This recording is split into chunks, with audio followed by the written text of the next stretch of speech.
سبحانك لا علم لنا إلا ما علمتنا إنك أنت العليم الحكيم ولا فهم لنا إلا ما فهمتنا إنك أنت الجواد الكريم يا معلم إبراهيم علمنا ويا مفهم سليمان فهمنا إنك أنت العزيز الكريم أما بعد أعوذ بالله من الشيطان الرجيم بسم الله الرحمن الرحيم ولا تحسبن الذين قتلوا في سبيل الله أمواتا بل أحياء عند ربهم يرزقون صدق الله العظيم وصدق رسوله النبي الكريم ونحن على ذلك لمن الشاهدين والشاكرين الحمد لله رب العالمين۔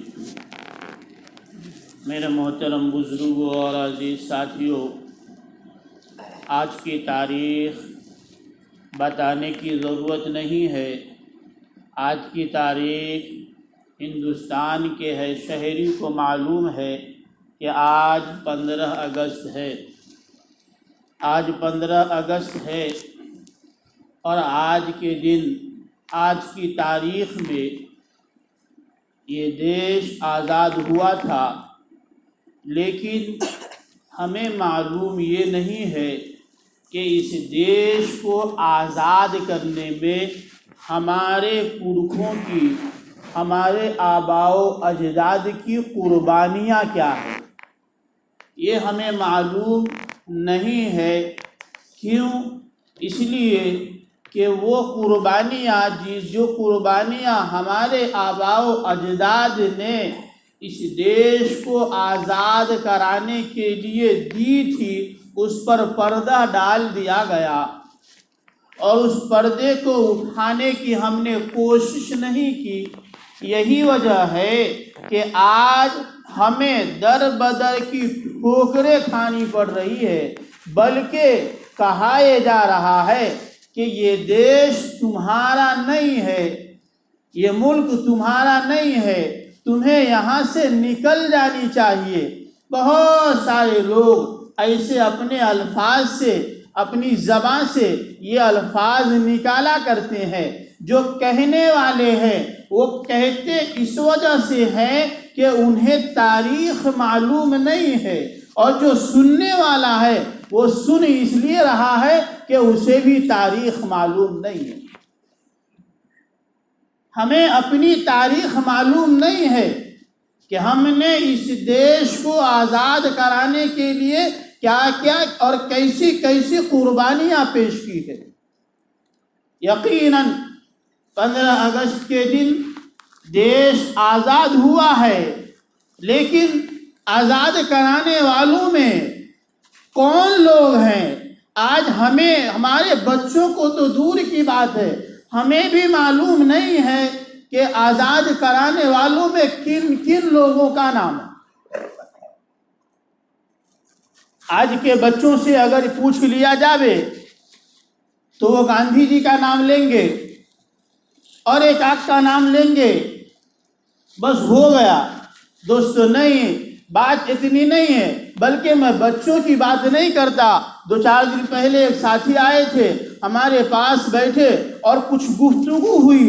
گفتگو کے بعد پتہ یہ چلا کہ ان کے ذہنوں تک بھی بات وہی ہے، ان کے ذہنوں تک بات وہی ہے جو خلاف آزادی ہے۔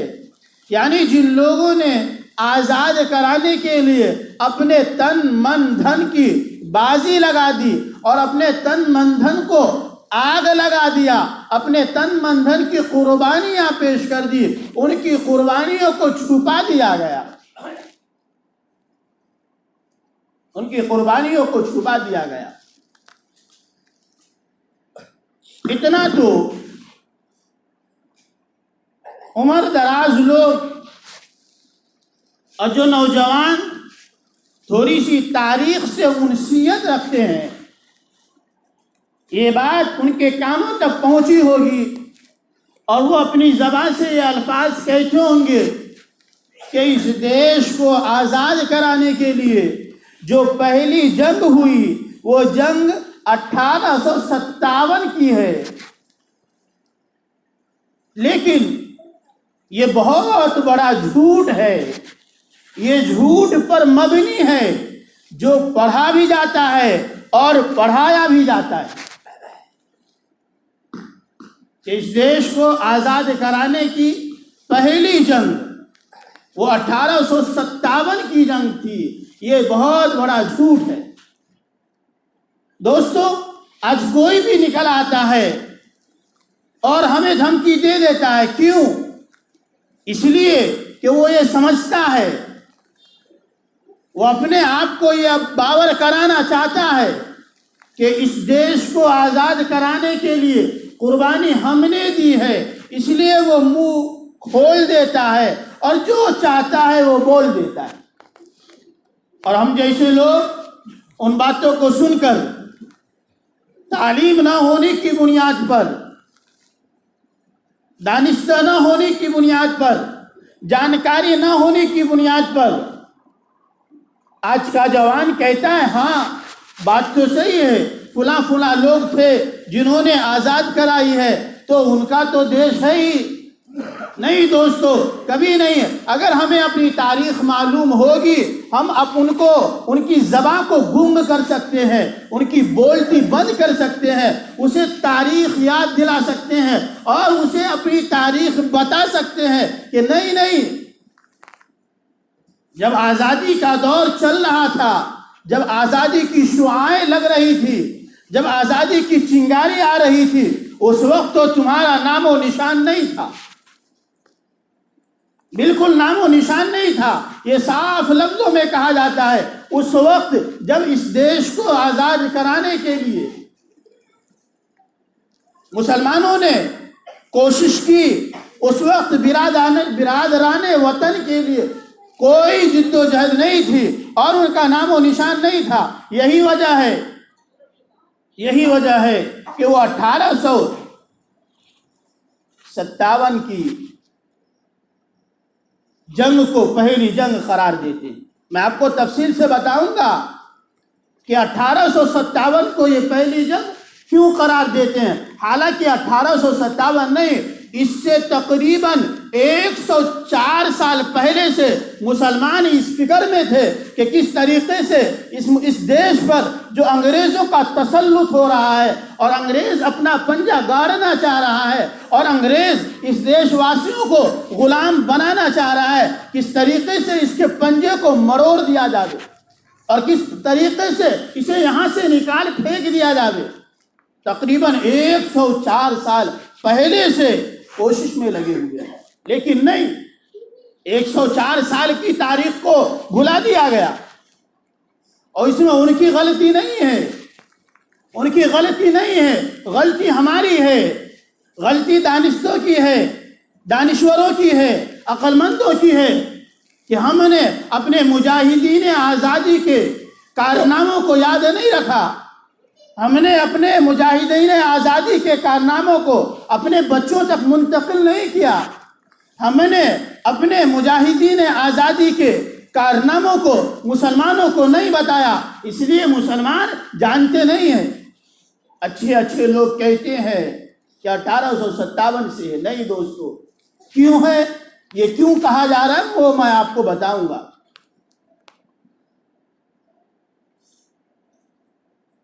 دوستو 1857 نہیں بلکہ 1799 میں تو حضرت ٹیپو سلطان رحمت اللہ علیہ کی وفات ہوتی ہے، شہید کیے جاتے ہیں، اور 1799 نہیں بلکہ اس سے اور پہلے نواب سراج الدولہ کا دور ہوتا ہے۔ نواب سراج الدولہ اس سے اور پہلے ان کے نانا کا دور ہوتا ہے، ان کے نانا کی حکومت ہوتی ہے، ان کے نانا کی حکومت ہوتی ہے۔ اس وقت یہ انگریزوں کو ہمت نہیں تھی، طاقت نہیں تھی، جرأت نہیں تھی۔ انگریز کی زبانوں میں یہ الفاظ نہیں تھے کہ جو وہ یہ بول دیا کر سکتے، وہ چونو چورا نہیں کیا کر سکتے تھے، لیکن کہا یہ جاتا ہے کہ گھر کو آگ لگ گئی گھر کے چراغ سے۔ نواب سراج الدولہ کا جو بھانجا تھا، نام بہت سنے ہوں گے، میر جعفر۔ یہ میر جعفر کون تھا؟ یہ نواب سراج الدولہ کا بھانجا تھا۔ نواب سراج الدولہ کی حکومت تھی، اور اس وقت نواب سراج الدولہ نے بھاپ لیا تھا۔ یہ مسلمان تھے کہ انگریز حکمرانی کرنا چاہتا ہے، انگریز غلام بنانا چاہتا ہے۔ ان کے الفاظ تو یہ تھے کہ ہم تو یہاں تجارت کے لیے آئے ہیں، اور انہوں نے ایسٹ انڈیا کمپنی کی بنیاد ڈالی، لیکن نہیں، ان کا منشا صرف تجارت نہیں، ان کا منشا غلام بنانا تھا۔ ان کا منشا یہ ہندوستان جو سونے کی چڑیا کہی جاتی تھی، اس پر اپنا تسلط جمانا تھا۔ نواب سراج الدولہ سے، ان کی حکومت سے لڑائی جہاد کیا جاتا ہے۔ دوستو آپ کو بتاتا چلوں، اس وقت انگریز کے سپہ سالار صرف اور صرف 13,000 تھے، اور نواب سراج الدولہ کے سپہ سالار مجاہدین ایک جگہ تو بات ملتی ہے کہ 1 لاکھ سے زائد تھے، یا تقریباً کم از کم 50,000 سپہ سالار تھے، مجاہدین تھے۔ لیکن نواب سراج الدولہ کو شہید کر دیا جاتا ہے، اور یہ جنگ شکست میں تبدیل ہو جاتی ہے۔ کیوں؟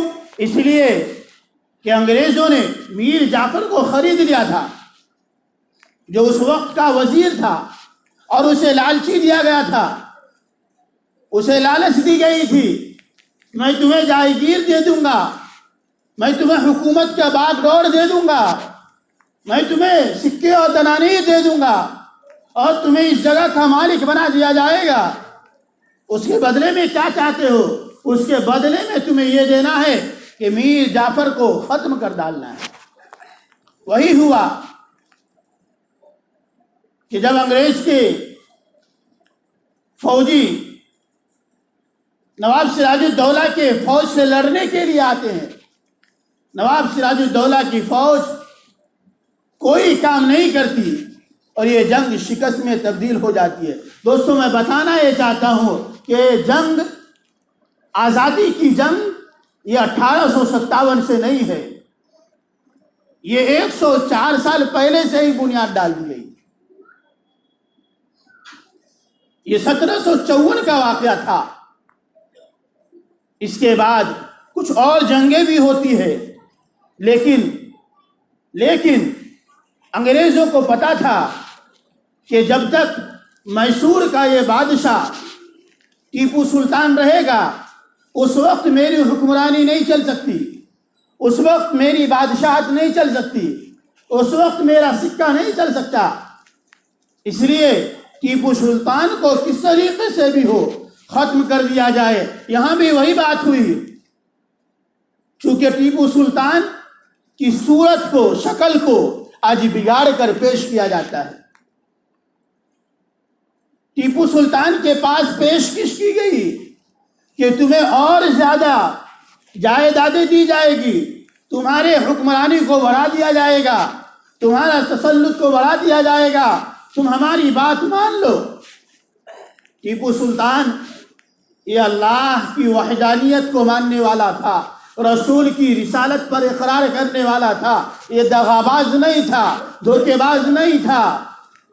اس لیے ان کا یہ لفظ سونے کے سکے سے لکھے جانے کے قابل ہے، اور ہر ایک کی زبان پر یہ لفظ ہوتا ہے کہ انہوں نے یہ جملہ کہہ کر میدان میں آ گئے کہ گیدڑ کے 100 سالہ زندگی سے بہتر شیر کی ایک لمحے کی زندگی ہے۔ اور پھر وہ جہاد کرتے رہے. ایک وقت آیا کہ یہاں بھی غداری ہو گئی. صادق کون تھا؟ یہ ٹیپو سلطان کا وزیر تھا.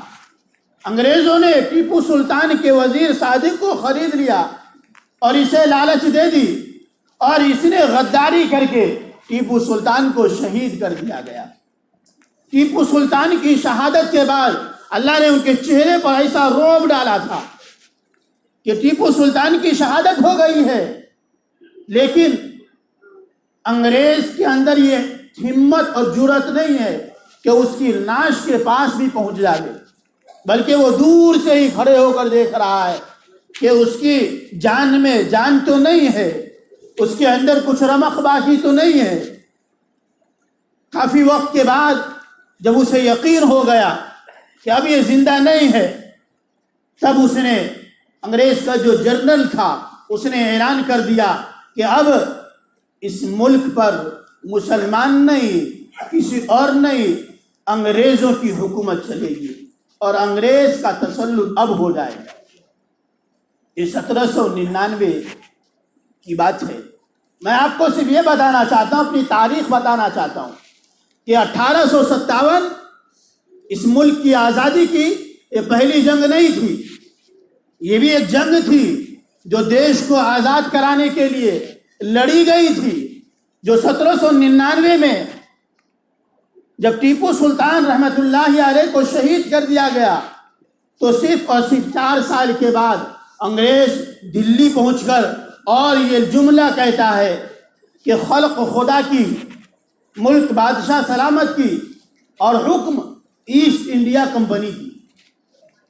یعنی مخلوق تو اللہ کی رہے گی، یہ بادشاہت، یہ ملک تو بادشاہوں کا رہے گا، لیکن بادشاہوں کے سکے نہیں چلیں گے، بادشاہوں کی باتیں نہیں چلے گی، بادشاہوں کا حکم نہیں مانا جائے گا. حکم اگر مانا جائے گا تو ایسٹ انڈیا کمپنی کا مانا جائے گا، یعنی انگریزوں کا حکم چلے گا. یہ 1803 میں یا 4 میں اس نے یہ جملہ کہا. یہ جملہ کو مسلمانوں نے بھانپ لیا اور اللہ والوں نے بھانپ لیا، علماء نے بھانپ لیا کہ یہ جملہ صحیح نہیں ہے. اس کا کہنا یہ ہے کہ یہاں سے مسلمانوں کی حکمرانی صرف نہیں جائے گی، مسلمانوں کا نام و نشان مٹا دیا جائے گا، مسلمانوں کی حکمرانی کے ساتھ ساتھ مسلمانوں کی کتابوں کو ختم کر دیا جائے گا، مسلمانوں کی جو تہذیب ہے، جو ثقافت ہے، اسے مٹا دیا جائے گا. مسلمانوں کو اسلام پر چلنے کی اجازت نہیں ہوگی، مسلمانوں کو دین پر چلنے کی اجازت نہیں ہوگی. یہ مسلمانوں کو وہ لائن میں کھڑا کرنا چاہتا ہے. یہ 1804 کی بات ہے. 1804 میں شاہ عبدالعزیز، جو شاہ ولی اللہ محدث دہلوی رحمۃ اللہ علیہ کے فرزند تھے، ان کا یہ فتویٰ آتا ہے کہ اب یہ ہندوستان یہ دارالحرب ہو گیا، یعنی مسلمان اب آزادی کے ساتھ اپنے دین اور شریعت پر عمل کر نہیں سکتا. اس لیے اب اس دیش کے رہنے والوں کو جہاد کے لیے تیار رہنی چاہیے، اور اس دیش کے رہنے والوں پر جہاد فرض کر دیا گیا ہے. یہ بات سننا تھا کہ مسلمانوں کے دلوں میں، مسلمانوں کے رگوں میں، مسلمانوں کے خون میں وہ تو جہاد ہے ہی، اسے بتلانا ہے. یہ بات سننا تھا کہ دیش آج غلام ہو رہا ہے، دیش کو آزاد کرانے کی ضرورت ہے. کچھ لوگوں کو متعین کیا گیا، ایک قافلہ بنایا گیا جو اطراف میں الگ الگ جگہوں میں جاتے تھے اور اس جگہ کے لوگوں کو بتایا کرتے تھے کہ اب کیا کرنا ہے اور کیسے کرنا ہے. تو پوری تفصیل آپ کو نہیں بتاتا، بلکہ بتانا صرف یہ چاہتا ہوں کہ صرف پہلی جنگ 1857 کی نہیں ہے، 1831 میں ایک جنگ ہوئی جو بالا کوٹ کی جنگ کہلاتی ہے. اس میں کون تھے؟ اس میں علماء کرام تھے. مولانا قاسم نانوتوی رحمۃ اللہ علیہ تھے، سید احمد شہید تھے، سید ضامن شہید تھے، مولانا اسماعیل شہید تھے، یہ سب ہمارے آباء و اجداد ہیں جنہوں نے قربانیاں دی ہے. اس میں برادران وطن میں سے کوئی نہیں تھا. یہ صرف اور صرف جنگ مسلمانوں کی تھی جو مسلمان انگریزوں سے لڑا کرتے تھے. یہ رنجیت سنگھ سے جہاد ہوتا ہے اور سید اسماعیل شہید، سید احمد شہید، مولانا اسماعیل شہید اس میں شہید ہو جاتے ہیں اپنے رفقا کے ساتھ. دوستو بتانا یہ ہے کہ اس دیش کو آزاد کرانے کے لیے ہمارے آباء و اجداد نے بہت زیادہ قربانیاں دی. اس لیے یہ دیش ہمارا ہے. یہ 1831 کی بات کیا میں نے آپ کو. اب میں ایک بات سے آپ کو بتا کر اپنی بات مکمل کرتا ہوں. جو میں آپ سے بار بار یہ کہہ رہا تھا کہ 1857 کی جنگ یہ پہلی جنگ نہیں ہے، وہ کیوں کہہ رہا تھا؟ اور جو مورخین یہ کہتے ہیں کہ 1857 کی جنگ یہ ہندوستان کو آزاد کرانے کی پہلی جنگ تھی، یہ کیوں کہتے ہیں؟ یہ بات کہہ کے میں رخصت ہوتا ہوں. وہ اس لیے کہتے ہیں کہ 1857 کی جنگ یہ ایسی جنگ ہے کہ اس میں مسلمانوں کے ساتھ ساتھ برادران وطن بھی شریک تھے. برادران وطن بھی شریک تھے اور اس میں شہید ہونے والے یا مرنے والوں کی تعداد 29,000 تھی. 29,000 شہید کر دیے گئے. اس میں بھی جو مسلمان طبقہ تھے وہ 24,000 شہید ہونے والے 24,000 مسلمان تھے اور صرف 5,000 برادران وطن تھے. لیکن برادران وطن ضرور تھے، انہوں نے بھی دیش کو آزاد کرانے کی کوشش ضرور کی ہے. یہ پہلی جنگ تھی جو مسلمان اور غیر مسلم برادران وطن کو مل کر انہوں نے جنگ کی تھی اور اس کے بعد پھر جنگ ہوتی گئی. تو چونکہ اس میں دونوں شریک تھے اس لیے اس جنگ کو 1857 کی آزادی کی پہلی جنگ قرار دی جا رہی ہے. اور اس سے پہلے جتنی جنگیں ہوئی ہیں اس میں صرف اور صرف ہمارے آباء و اجداد تھے، اس میں دوسرا کوئی نہیں تھا. اس لیے 104 سال کی آزادی کی تاریخ کو بھلا دی گئی. یہ ہماری ذمہ داری ہے. آج جو بھی کہتے ہیں اپنی زبانوں کو نکالتے ہیں، ہماری یہ ذمہ داری ہے کہ ہم اپنی تاریخ انہیں بتائیں. پھر انہیں سمجھ میں آئے گا کہ ہمارا کیا رول ہے اور تم نے کیا کیا ہے. بالآخر 1857 کی جنگ ہوتی ہے، وقت مکمل ہو گیا. اس کے بعد اور جنگیں ہوتی ہے. جنگ پہ جنگ ہونے کے بعد 1947 میں 1947 میں یہ دیش آزاد ہوتا ہے. ہمیں اس بات پر خوشی ہے اور ہندوستان کا ہر شہری اپنے اپنے طور اور طریقے سے اس خوشی کا اظہار کرتے ہیں. اور اس خوشی کا اظہار بھی یہی ہے کہ اس دیش کو آزاد کرانے والے جو بھی حضرات ہیں، جس طبقے سے تعلق رکھتے ہیں، جس فرقے سے تعلق رکھتے ہیں اور جس مذہب سے تعلق رکھتے ہیں، ان تمام لوگوں کو یاد کیا جائے اس موقع پر.